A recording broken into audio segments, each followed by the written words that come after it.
En effet, ici à Paris-Nord-Villepinte, sur le salon Intermat qui se tient jusqu'à samedi et qui a ouvert ses portes lundi.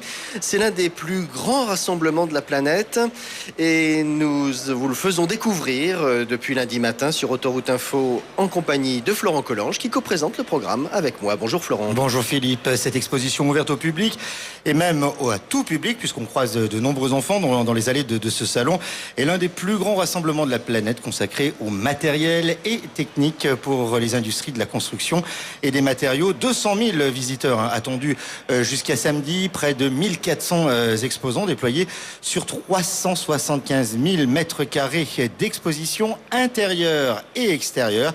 C'est l'équivalent, Philippe, de 34 terrains de football. Oui, c'est considérable et ce salon Intermat est donc une fenêtre ouverte sur une armada de géants, concourant à l'amélioration de notre vie quotidienne et générateur d'emplois, et c'est important en ce moment. Beaucoup de points communs ici, en tout cas avec le mondial de l'auto de la Porte de Versailles à Paris, dans sa forme, avec des stands immenses, des scénographies originales et grandioses. La France a en effet à l'international une réputation à tenir et à défendre, avec bien souvent de belles places sur le podium mondial du secteur. Une première donc pour lutter contre le French bashing et pour rappeler que l'emploi jaillira aussi grâce au succès rencontré par nos entreprises. Et on va le voir avec votre premier invité dans quelques instants. Les entreprises, qu'elles soient françaises ou européennes, ces filières peuvent aussi, vous qui êtes à l'écoute de nos programmes, vous inspirer pour conduire, pourquoi pas, vos enfants vers elles. Alors au sommaire des prochains rendez-vous du jour, l'économie du secteur donc, mais aussi les innovations, les conditions de travail, les normes environnementales, on va en parler tout de suite, les succès à l'international, la formation et les carrières des métiers, les nouvelles techniques, notamment dans le béton et des gros plans dans les allées avec vous, Florent Collange, pour vous nous faire découvrir ce monde des géants. Mais pour l'instant, on reçoit votre premier invité, Philippe, c'est Jean-Christophe Savoyer. Il est directeur commercial France, Belgique et Luxembourg chez Liber France. Christophe Savoyer, bonjour. Bonjour Philippe. Christophe Savoyer, bonjour. Merci d'être avec nous pour ouvrir cette journée. On va parler d'attractivité de la France et de l'Europe, des atouts qu'il faut bien connaître pour celles et ceux qui nous écoutent. C'est vrai que la France est un beau pavillon, en tout cas à l'export, et fer de lance dans ces domaines, on va dire l'Europe globalement, car Liber, évidemment, est une entreprise allemande. On va la présenter, cette entreprise, tout d'abord. Jean-Christophe Savoyer, c'est une belle histoire de famille et qui dure encore. C'est une superbe histoire de famille. Elle a démarré en 49 en Allemagne. Donc le groupe Liber aujourd'hui représente environ 40 000 salariés, 130 sociétés, 46 de production et tout ça pour regrouper sous 11 branches. Alors là où c'est intéressant, c'est que cette société allemande aujourd'hui a évidemment installé des structures en France. On a 9 sociétés en France. Donc très vite dans son histoire apparemment. Très vite, oui. Ça a commencé en 61 à Colmar, où on a construit une usine qui est dédiée à la fabrication de pelles sur chenilles. Ça, c'était en 61.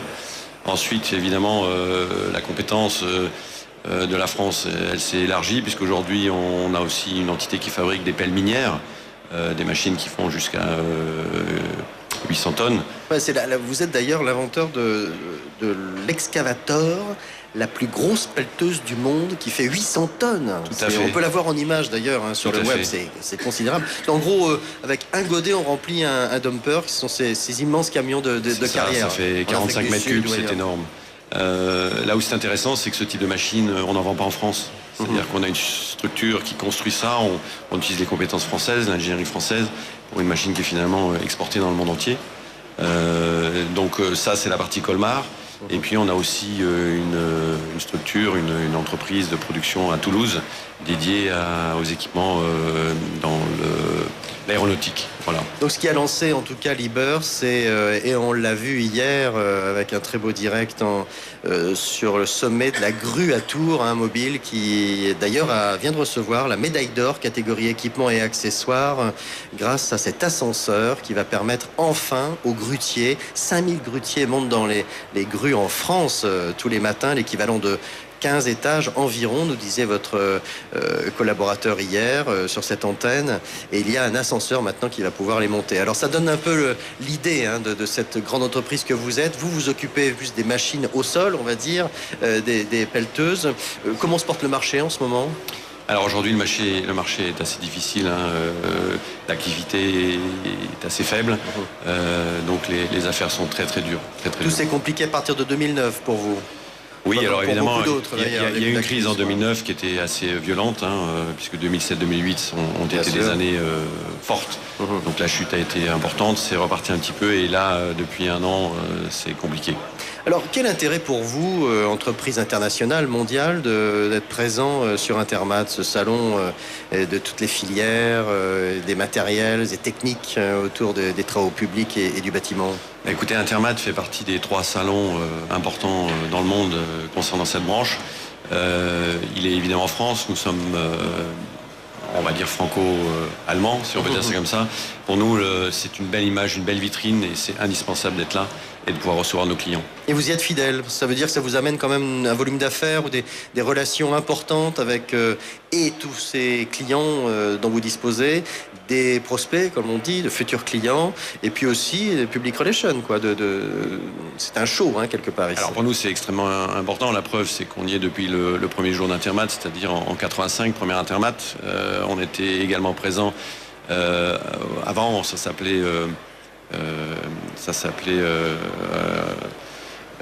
maintenant, il faut que je retrouve le nom, mais enfin voilà, c'était Expomat au Bourget, voilà, excusez-moi. Au Bourget. Au Bourget, voilà. Donc pour nous, évidemment, c'est important. On reçoit nos clients, ça nous permet d'échanger avec eux. C'est un moment privilégié. Ils nous font part de leurs projets aussi, de leurs difficultés, mais c'est vraiment pour nous un moment privilégié. Un bon moment d'échange avec le monde entier, puisqu'il y a 150 nations ici qui se rendent ici. On est d'ailleurs au pied des pistes de Charles de Gaulle. Évidemment, il y a, comme à l'instar du mondial de l'auto, je le disais tout à l'heure, des premières mondiales dévoilées ici. Vous, 2 cette année, quelles sont-elles? Alors pour nous, dans la partie qui nous concerne, on a 2 premières mondiales. On a une machine de terrassement de 40 tonnes, qui l'innovation, c'est la conformité aux nouvelles règles concernant les émissions environnementales. Et puis on a aussi notre nouvelle pelle de démolition, qui est effectivement en première mondiale en France. Et vous avez également obtenu une médaille d'argent dans la catégorie ingénierie et système, avec laquelle des 2 machines? Alors avec la machine de démolition, ce système en fait est un système de sécurité qui permet, comme ce sont des machines avec des bras très longs, évidemment qui, si mal utilisés, pourraient être dangereux. Donc du coup, on a un système qui permet de vérifier, d'indiquer au chauffeur à quel moment il a dépassé la limite. Alors si la France et l'Europe, Jean-Christophe Savoyer, sont extrêmement prisés sur ce terrain des travaux publics, des bâtiments, vous êtes notamment, vous, avec vos matériels, présents en ce moment sur la construction de la plus haute tour du monde, le gratte-ciel de 800 mètres à la tour Burj Khalifa à Dubaï, ou l'Asie aussi, le Moyen-Orient, enfin tout ça bouge énormément, c'est une source d'ailleurs de progrès et de développement du chiffre d'affaires pour vous, ces entreprises internationales que vous êtes. C'est vraiment un immense intérêt pour ces pays donateurs d'ordre de se rapprocher de vous. Oui, vous sentez que c'est simple, ça, la concurrence, elle est... Alors évidemment, il y a la concurrence, c'est évident, mais on a une image de marque très forte dans le domaine du BTP à l'étranger. Et ces pays-là souhaitent utiliser nos compétences françaises pour faire des édifices, comme vous venez de citer, qui sont assez remarquables. Alors, vous avez une gamme également très large. Quelle est votre compétence par rapport au terrassement aujourd'hui et dans votre gamme et face à la concurrence? Liebherr, par exemple, arrive à s'imposer. Vous êtes quasiment dans le haut du tableau mondial, là, mais c'est compliqué de tenir une gamme face à la concurrence aujourd'hui? Oui, bien sûr, c'est très compliqué, mais je pense qu'un de nos atouts essentiels, c'est que quand il y a marqué Liebherr dessus, il faut qu'il y ait du Liebherr dedans. C'est-à-dire qu'en fabrique la majorité des composants, on est notamment motoriste, petit motoriste, si on se compare à d'autres domaines, mais en fait on fabrique nos propres moteurs qui sont donc dédiés, étudiés pour les applications pour lesquelles nous on fabrique les pelles derrière. Donc c'est extrêmement important. Et vous parlez d'environnement, c'est très prégnant ici, on l'entend bien depuis lundi. L'innovation passe aussi par la protection des normes, enfin le respect des normes et la protection de la nature face à des émissions qui se réduisent et qui ne cessent de se réduire, pourtant sur des machines immenses avec des moteurs énormes. Tout à fait. Alors évidemment, il y a des règles qui sont imposées, mais ça fait partie de nos axes de recherche et aujourd'hui, j'exagère un peu, mais on pourrait presque dire que l'air qu'on produit est presque plus propre que celui qui rentrent à l'admission. Bon, c'est une boutade, mais c'est juste pour imager qu'effectivement... On ne vous sent pas vraiment contraint ou traîner les pieds face à tout ça? C'est peut-être une fausse impression. Oui, c'est une fausse impression parce que c'est compliqué, c'est l'investissement pour vous. Très, très, très compliqué, mais le résultat, il est très encourageant. Et finalement, ça attire aussi de la clientèle. Vous sentez votre clientèle sensible à ces sujets? Comme face d'ailleurs à la réduction de la pénibilité, où apparemment quand même il y a une vague là qui avance et qui est plutôt positive. Bien sûr qu'on est sensible, c'est normal. Après, il est clair que ça apporte quelques contraintes et c'est celle-là qu'il faut réussir à maîtriser.